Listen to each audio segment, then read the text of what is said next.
Hey guys, welcome back. Today we're going to do some carburetor work in the 64 Lincoln here. Got a new carburetor. The old one is hosed up. Somebody's tweaked with it quite a bit and doesn't start cold at all. The choke plate hangs up. The choke doesn't work right. So we are going to work on getting the carburetor replaced. So I'll show you what I bought. Before I do that, I'll show you what we're looking at here. So I'm going to take this old air cleaner off.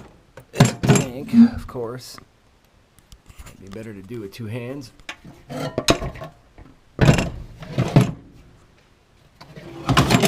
Alright, there we go. So, this appears to be the stock carburetor. And the choke plate here always sits like this, and it hangs up in a few positions. You see it doesn't freely open. So we're going to mess with that. You can't start the thing cold without using starter fluid. So something's just hosed up with it. It's old. It's been screwed with. These little linkage pieces have all been bent several different directions and whatever. I'm just going to give up on all that and go ahead and replace it. So I'll take a walk around to the other side here. Alright, so I think I'll take the choke apart. Maybe I'll wait till I get on the bench though. And I've had it off here before.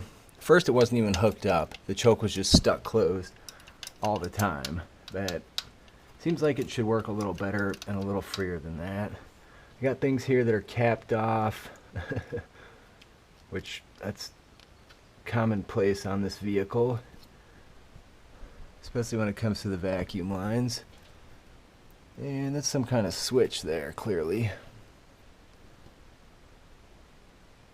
So that's what we're starting with. I'm going to go all the way around this thing and take some video so we can see how it looked before I did anything. I'm also going to get the light before I do that. Okay, so part of this is just in case I hose something up and need to put this back on. I don't want to have to guess at where something was. So this is how this car came to me. I don't know whether it's all stock. I believe it to be, but there's no guarantee of that. And it's not in the worst shape. I mean, there's a little rust. It's a little bit beat up.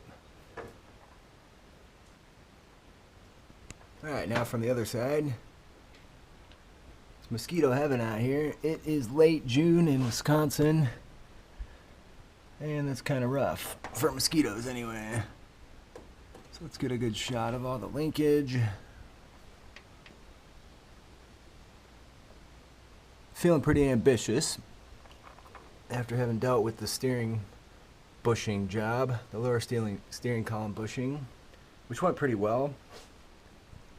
So what I purchased here is this. It's an Edelbrock 1406. I believe the stock is 400 CFM according to the garage manual. This is 600, but these are supposed to be direct bolt-on.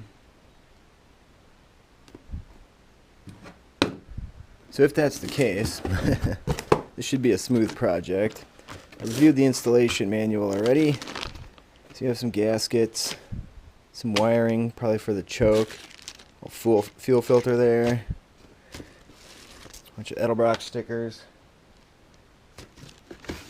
Now he's got to get their adverts in, warranty information, installation and tuning disc, all kinds of little goodies down in here. Alright, I'm going to take this out. Okay, I'm going to leave it in this bag. What is that talking about? Don't use E85 fuel. I'm going to leave it in here just to avoid getting any dust in it for now, but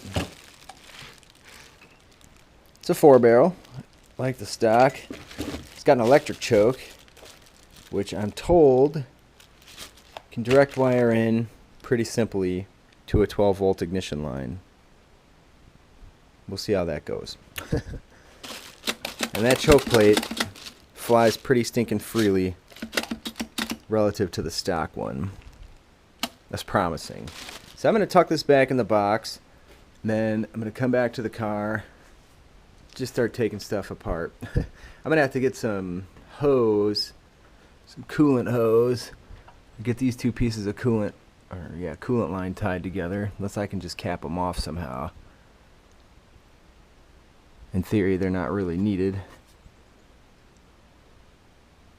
because this whole side track to the coolant system literally just goes through the thermostatic choke over there.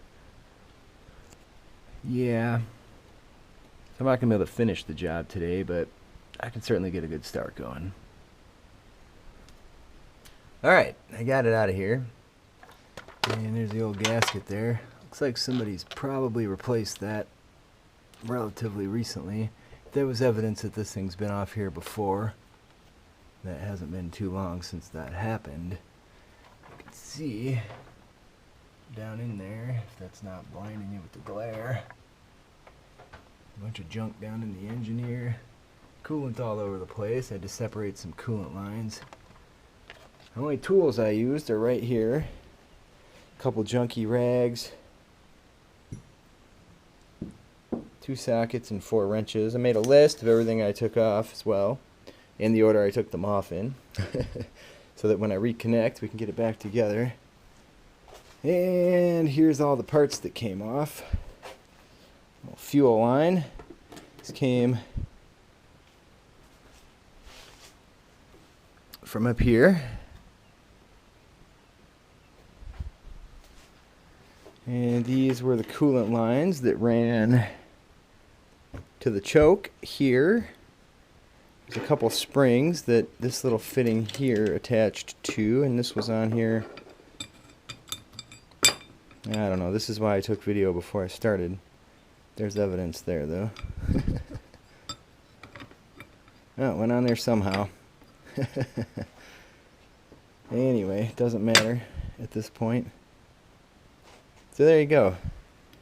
Since I may be needing to reuse this little switch, there's coolant leaking out of there. It's pretty gross stuff, as you can see. There's a lot of coolant everywhere. Some of it just gross, like oil. Not that I suspected there was oil in it, mind you. And let's see, what else? I think I'll take the choke apart and just have a peek at that. It's just 3 screws, and now that it's on the bench, it'll be easy. These hoses were pretty disgusting. You can see where one of them attached over here. There. That's a nightmare right there, so I'll just connect those 2 together, or maybe cap them both off. I don't know. It went from here, just also pretty disgusting looking, right there, over to here. Other than that, there's a little, I think it's a fuel line from the front of the distributor, a little wire that attached to that switch that was on the back of the carb, some linkage, and then there was those 2 springs. The little one went here and the big one went here. And I think that was all there was to it. Pretty straightforward.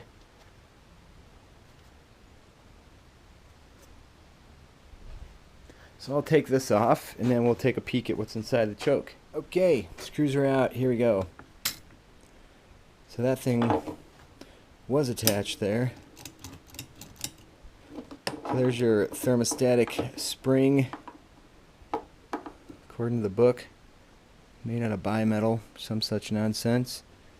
And your coolant rolls through the left side there, or the right side there, the outside case. Heats the whole job up. This is supposed to shrink, relax, and that's supposed to cause the spring to have less tension, which then, when the car is warm, opens her up. And when it's cold, the spring has tension, choke plate should be closed. Don't think it was doing what it was supposed to be doing. Take a little light. There you go. So, that's that. Stock carb, I believe. Carter, 400 CFM, 1964 Continental. On to putting the new one on.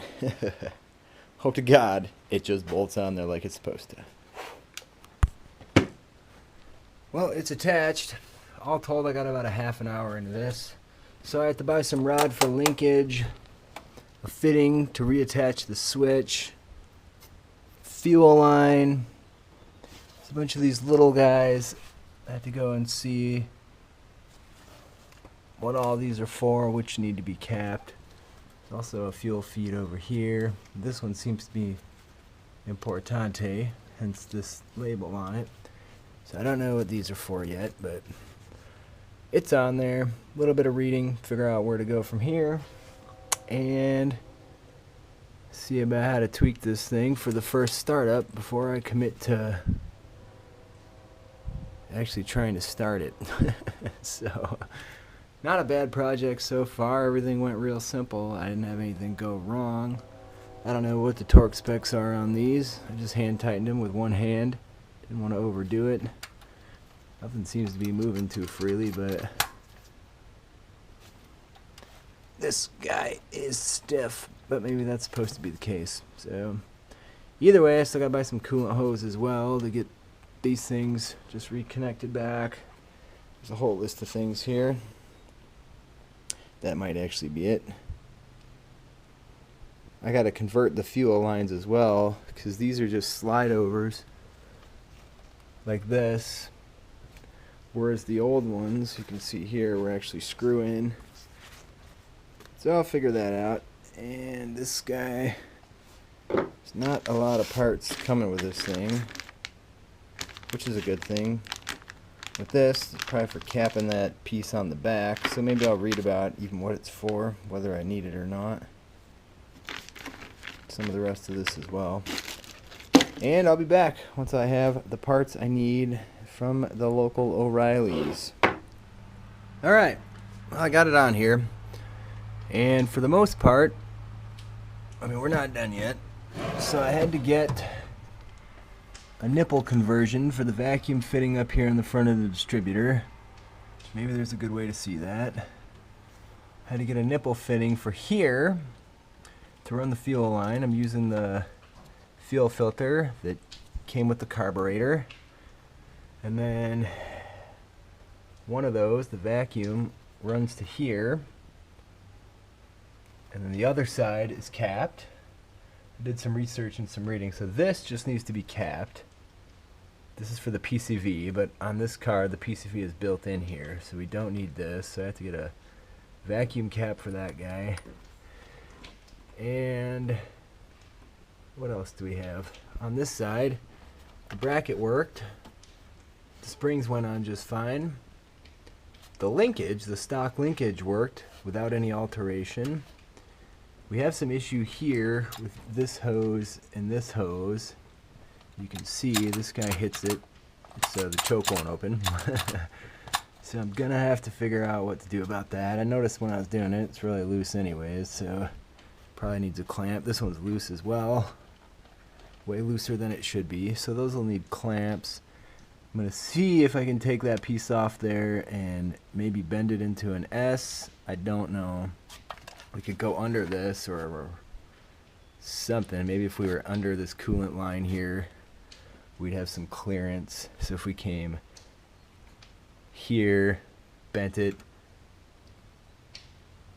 downwards gently, don't know what it's made of, don't want to wreck it, but that's an option. Otherwise, this side is all squared away, so I'm gonna have to take the whole thing back off because of that, which is unfortunate. Not the end of the world though. It's not a huge issue. And then hopefully at that point, as you can see, the reason this isn't moving is an issue on the other side, which I'm gonna have to figure out yet as well. You can see the coolant line that went to the old thermostatic choke. I just got a new piece, put it all together, bypassed it completely. That should be all set, so that shouldn't be an issue. Go around to the other side here. So let's see, there's our feed fuel line. This is our coolant bypass. And the choke. So the choke was pretty straightforward. The ground on it just goes to the carb body. That's what the directions say to do. And then the positive needs 12 volt on ignition. So I just took the supplied wire, put a new end on it, and ran it over here. There's an ignition. This thing should only be powered when the ignition is on, and there is an ignition. Not sure you can see that too well, but I believe that's called the solenoid. So it has hot power coming in from the battery. Maybe down here's a better way. And this is the right one for ignition. So that was pretty easy as well. Now, I capped this thing in the back, so it's not the same thing that was on the stock carb. The stock carb, it was an idle adjuster for when the AC was running or not running versus the idle speed. So essentially, I believe if the idle dropped, it would cut the AC so it wouldn't bug down the car. This is something for brakes or something, whatever, but it's something I don't need. So to solve that AC issue, for now, here it is, I tied it up. The solution to that, Edelbrock makes a piece that attaches over here. It's $180, but it does the same thing. So I have a note in my book. I wrote the part number down. And when I get to dealing with the inside stuff and want the AC to work, hopefully I remember this thing's not hooked up. I did leave a post-it on the front of the shop manual, so that I should be able to get solved then. Now on this side, we have potentially bigger problem. Let me grab some light. Okay, I worked all day in the dark as the power's out, or it was. It just came back on. You can still hear those guys sawing down the tree that fell on the line. So this, where's a good spot to put that? Here is hitting this bolt. So there's a spacer in there, maybe a rubber bolt, a rubber nut. Not sure how I'm going to handle this. I'm going to take the thing off and see what my range of motion needs to be. But we don't have any range of motion now. It's all butted up against that. So I'm going to have to finagle something. I'm sure it's going to involve grinding. And going to be a big bloody hassle. But that's going to be a tricky bastard too. So we got two issues. I'm going to go see if there's a riser for this carb. So if I could just get a 1/2 inch riser, should be fine. I test fit the air cleaner and it seemed to fit fine. I didn't have any issues with it. There's a recess section up in the bottom, so it clears this and just pushes this fuel line down a bit and does the thing. I don't have to make any adjustments there. So that's what I have for now. Two issues to solve, but sadly the thing's gonna have to come back off there. But again, not a big deal. So a couple more parts to buy. I ran over to O'Reilly's, got all this tube, hose, line, those fittings that I talked about over there, nipple fittings for the vacuum and the fuel. And so far so good. I'm not sure if it's gonna leak. Maybe I'll take those back off and put some Teflon tape on those over there as well. But we'll see. Not that far yet. So one thing at a time. So that's where it's at. And it's another run to the store for a cap for that vacuum. I also need a wing nut. The stock wing nut does not fit the bolt that holds the air cleaner down. So two things to buy and some finagling to figure out. I tried pushing on it. It doesn't bend. It doesn't give at all, in fact. So maybe, yeah, we need a fair amount too. So maybe we can bring it right in this gap. I don't know. We'll see. If I can find a riser, it should solve all the problems. So that's next. Okay, I think we're all set. So on this side, you can see here, I just went at this thing with the grinder. I marked it and then took it off, shaved it down with the grinder. So it clears this now. I replaced all this vacuum hose. It was all bad. And then I had to alter the linkage arm a little bit. The clip, retaining clip, wouldn't hold, so I just took it off, messed with it a bit, with the grinder just to put a ring around it so I could get a cotter pin on there. And it seems to do the job just fine. Doesn't come loose, doesn't fall off now. On the other side, the bolt that was in the way is here. So what I did is I just went and bought a bolt that was this size. It was a touch bigger. Put it on the grinder, made it the same length from right here to the bottom. And now I can reach my light. You can see it's green, right?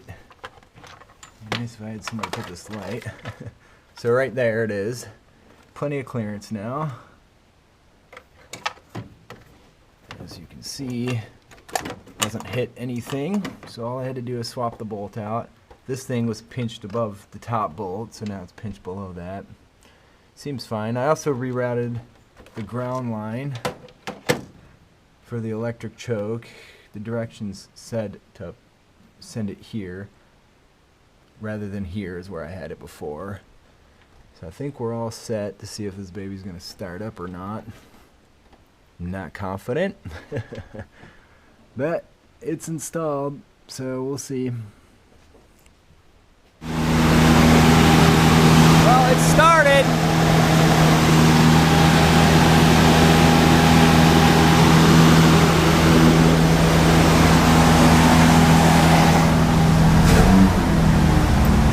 She's idling pretty high, but she started right up.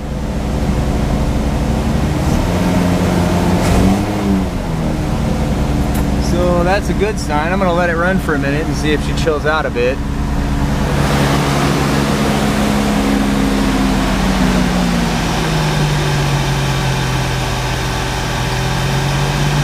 Well, sounds a little better.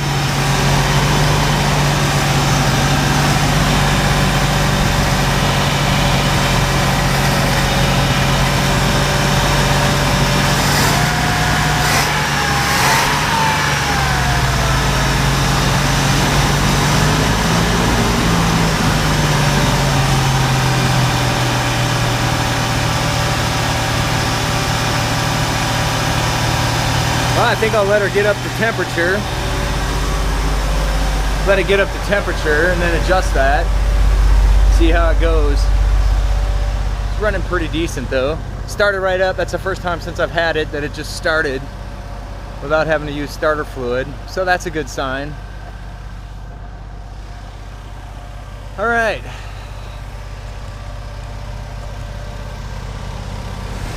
All right, I got her tamed down. So the issue is that this linkage here is a tiny bit too short. And when it's attached, it's got the idle set too high. So I'm gonna have to remake this linkage. Otherwise, I think I have everything pretty well in hand. Just had a screwdriver here somewhere. There we go. So we can futz with the mixture screws.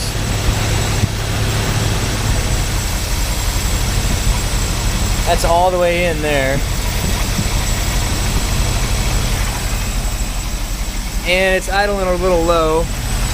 That's not where we want it. There's just a couple turns out.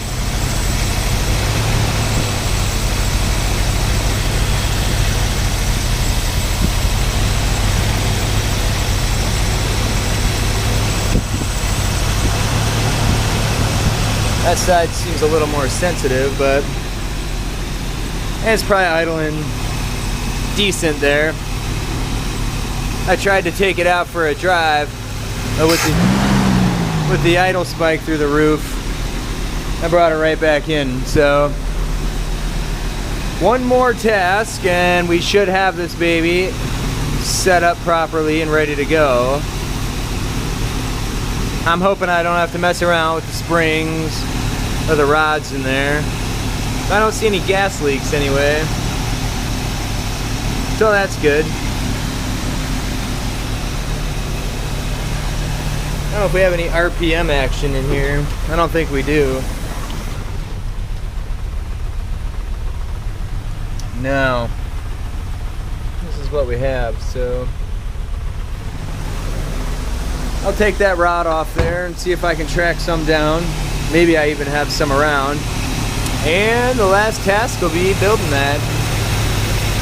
Just a serious, like 1/16 of an inch too short. We'll be back. Okay, I fabbed up some new linkage here out of some 3/16 inch steel, and I just hammered it over, put it in a clamp and hammered it over. The ends did crack on me, so I went back and welded it and then ground it off just to make it a little cleaner. And I also got some new springs. Seem to be doing the job. I'm going to put the stockers in the trunk in case anything goes wrong. Even the stock linkage I'm going to keep in the trunk for the first little while here, just to make sure if this thing fails or falls off or cracks off or whatever, I can get out and replace it and be back on the road. But everything seems to be working good now. So it's cold. I haven't started it yet today, so I'm going to see if we can get her running again. See how it works.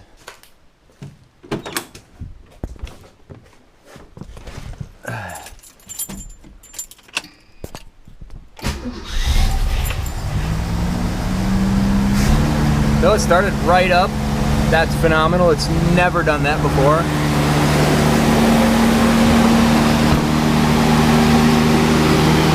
Still idling pretty high.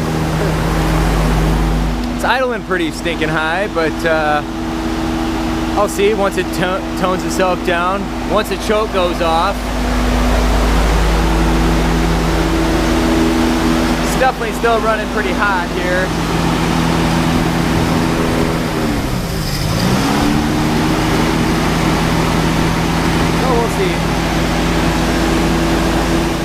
So I'd say it took about a minute. It's a warm day, maybe 70. Leveled it right out. Sounds really great now.